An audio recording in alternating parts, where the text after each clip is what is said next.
We don't know if it's a recession. What we can say is that if it is one, it's not like anything we've ever seen before.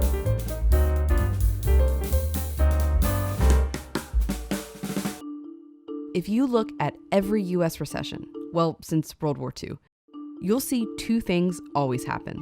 The GDP, the measure of economic output, goes down, and unemployment goes up.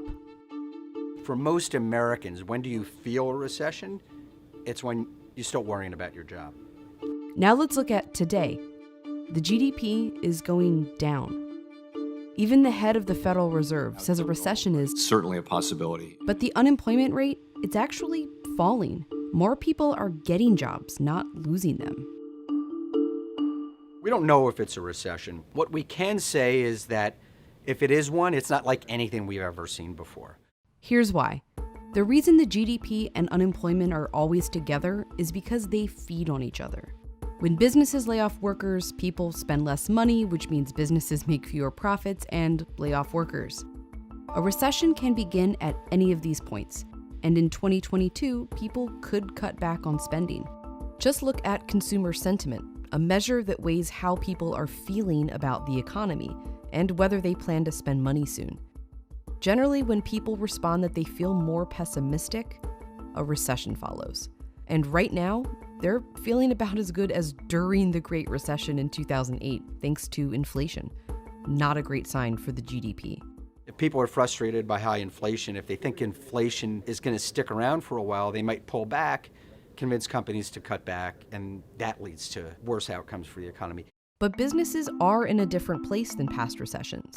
This chart shows the average corporate profit margin. In the past, profits were in the single digits, leading into several recessions, including 2001. That was a business-driven recession where companies overinvested. They decided they had to cut back in order to rebuild their profit margins, and that led us right into a recession. The bubble has now burst. I would not argue yet that we've seen the bottom in NASDAQ or in our tech index. So are we back in one of those cycles? In some ways, it doesn't look like that because profit margins are so high right now. Not only are corporate profits in double digits, but the amount of cash they have is close to $4 trillion.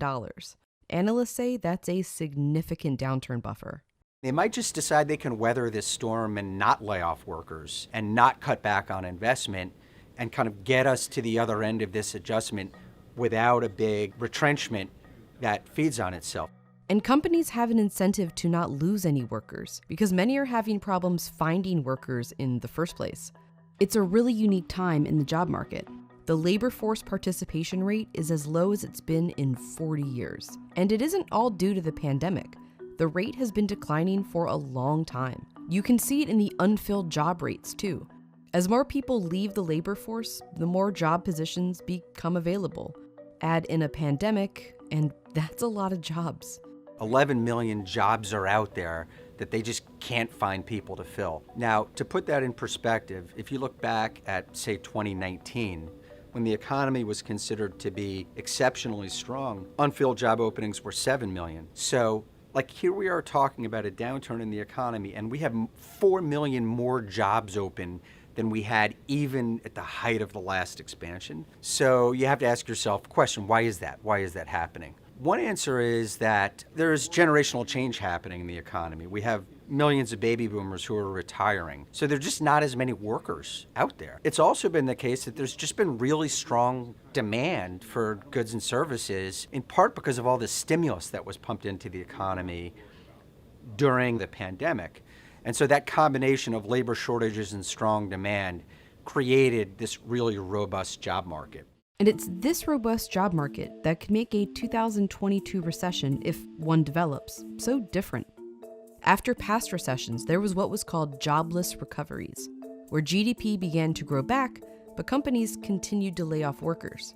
Right now, we're seeing a mirror image of that, where the economic output is contracting and companies are still hiring. It's what I'm calling a job-full downturn. But how long could an economic downturn really be job-full? This is unsustainable, right, to have economic output contracting at a time when companies are hiring. So one of two things has to happen. Either the economy adjusts and companies start expanding again, or the economy keeps contracting, economic output keeps contracting, and companies say, whoa, we're over our skis and we've got to cut jobs. One of those two things is going to happen. We just don't know which of the two. No recession has ever looked exactly like another. And if there's a recession in 2022, it won't look like anything we've seen before either.